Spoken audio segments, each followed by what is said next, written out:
ఈ విషయంలో వాస్తవంగా ఒక మంత్రి హత్యకు కుట్ర జరిగినప్పుడు తక్షణమే ముఖ్యమంత్రి గారు శాంతి భద్రతల మీద సమీక్ష చేయాలి. నిర్మల్లో వాళ్ళ మున్సిపల్ వైస్ చైర్మన్ ఒక బాలికను నమ్మించి మోసం చేసి రేపులు చేస్తే కనీసం ఏం జరిగిందని ముఖ్యమంత్రి గారు ఆరాధించాడు. ధరణి పోర్టల్లో జరిగిన ప్రభుత్వం యొక్క తప్పుడు విధానాల వల్ల జంట హత్యలు హైదరాబాదులో ఒప్పందం హత్యలు చేసిన వాళ్ళు సుపారీ గ్యాంగులు వచ్చి షార్ప్ షూటర్స్ వచ్చి హైదరాబాద్ నడిబొడ్డున కాల్చి చంపేస్తే శాంతి భద్రతలు దెబ్బతింటే ముఖ్యమంత్రి గారు పట్టించుకోరు.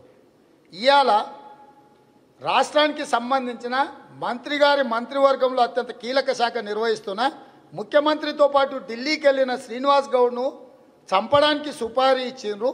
సుపారీ ఇచ్చిన దాంట్లో బీజేపీ కీలకమైన నాయకులు ఉన్నారని టీవీలలో పత్రికలలో అధికారులు హడావిడిగా ప్రెస్ మీట్ పెట్టి చెప్తున్నారు. అసలు విచారణ అర్ధాంతరంగా ఉన్నప్పుడు అసలు అధికారి ఎట్లొచ్చి ప్రెస్ మీట్ పెట్టి చెప్తాడు?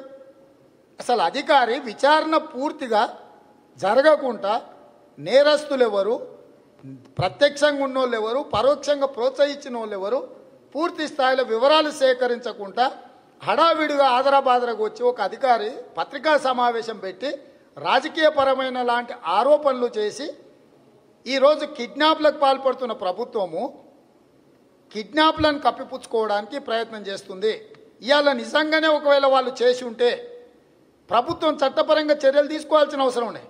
కానీ ప్రత్యామ్నాయంగా పని చేయకుండా జితేందర్ రెడ్డి గారి ఇంటి మీద, డీకే అరుణ గారి ఇంటి మీద దాడులు చేసి ఇంట్లో ఉన్న కార్లను పగలగొట్టి ఇళ్లను పగలగొడుతురంటే ప్రభుత్వం ఏం చెప్పదలుచుకుంది?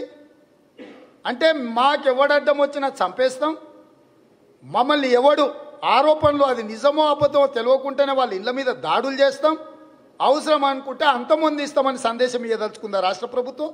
నేను అందుకే చెప్పిన, కేసీఆర్ చెప్పు చేతల్లో ఉండే చీఫ్ సెక్రటరీ అర్ధాంతరంగా ఉన్న పలంగా ఉన్న డీజీపీని పంపించి కొత్త డీజీపీ వచ్చినప్పుడే ఏదో జరగబోతుందని నేను ఆ రోజే చెప్పిన.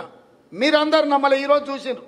ఒక మంత్రిని హత్య చేయడానికి కుట్ర జరిగింది, కుట్రలో వీళ్ళందరూ ఉన్నారు, సుపారీ గ్యాంగులు ప్రవేశపెట్టినామని చెప్పినప్పుడు దాని మీద పూర్తి స్థాయిలో విచారణ చేసి ముఖ్యమంత్రి, హోంమంత్రి, డీజీపీ సంబంధిత అధికారులతో సమీక్ష చేసి రాష్ట్రంలో ఉన్న శాంతి భద్రతల మీద సరైన చర్యలు తీసుకోవాల్సిన బాధ్యత ముఖ్యమంత్రి గారి మీద ఉండే. గతంలో ఏ ముఖ్యమంత్రి కూడా ఇంత నిర్లక్ష్యంగా లేడు, ఇంత దుర్మార్గంగా వ్యవహరించలే. కాబట్టి వీటన్నిట్ల మీద స్పష్టతనివ్వాల్సింది విచారణ సంస్థలు. Congress party, TRS party, BJP party కాదు. కాబట్టి కాంగ్రెస్ పార్టీ స్పష్టంగా డిమాండ్ చేస్తుంది, ఒక జ్యుడిషియల్ ఎంక్వైరీ ఆదేశాలు ఇవ్వాలి. దీంట్లో ఒక న్యాయమూర్తిని నియమించి ఈ రాష్ట్రంలో జరుగుతున్న హత్యలకు గల కారణాలు, ముఖ్యంగా శ్రీనివాస్ గౌడ్ మీద ఎన్నికల అనర్హత పిటిషన్ ఫైల్ చేసి శ్రీనివాస్ గౌడ్ గారు ఎన్నికల అఫిడవిట్లో తప్పుడు ఆధారాలు పెట్టిండు, అక్రమంగా సంపాదించిన ఆస్తులను ప్రకటించలేదని ఒక పక్కన కేసు జరుగుతుంది, అతన్ని అనర్హత పడబోతుంది అని చెప్పి పత్రికలలో వార్తలు వచ్చినాయి. ఏ పిటిషన్ అయితే వేసిండ్రో ఆ కుటుంబమే శ్రీనివాస్ గౌడ్ గారిని అంతమొందించడానికి 15 కోట్ల రూపాయలు ఒప్పందం చేసుకుందంటారు. వాని మొత్తం కిట్టీలతో సహా అమ్మినా 15 లక్షలు వస్తాయో రావో నాకు చూసిన కాడికైతే నాకు అట్లా అనిపించింది. 15 కోట్ల రూపాయలు మంత్రిని చంపడానికి హత్యకు ఒప్పందం చేసుకున్నాడు అని చెప్పి ప్రభుత్వానికి సంబంధించిన అధికారులు చెప్తున్నారు. ఇది నమ్మశక్యంగా లేదు. చంపాలనే ప్రయత్నం చేసిండు అని అంటే అది వేరే కోణం. చంపడానికి ఒప్పందం హత్యలు చేసే వాళ్ళతో 15 కోట్ల రూపాయల ఒప్పందం చేసుకున్నాడని చెప్తుండే అంటే దీంట్లో అసలు ఎంత విశ్వసించాలో, ఎంత నిజముందో ఎంత అబద్ధం ఉందో మాకు అర్థం కాలేదు. కాబట్టి ఇది నేరానికి సంబంధించిన విషయము. ఒక సిట్టింగ్ జడ్జి చేత న్యాయ విచారణకు ఆదేశించి న్యాయమూర్తి పర్యవేక్షణలో విచారణ జరగాలి. రాష్ట్ర కేంద్ర ప్రభుత్వాలకు సంబంధించిన ఇన్వెస్టిగేటింగ్ ఏజెన్సీస్ మీద ఈ రాజకీయ నాయకుల ఒత్తిడి ఉంటుంది. కాబట్టి ఈ విచారణ మొత్తం ఒక న్యాయమూర్తి పర్యవేక్షణలో జరిగి నిజానిజాలు బయటికి రావాలి. తెలంగాణ మరో బీహార్ లాగా మారుతుంది. కిడ్నాపులు, హత్యలు, మానభంగాలు, సుపారీ గ్యాంగులు అనేది బీహార్ పెట్టింది పేరు.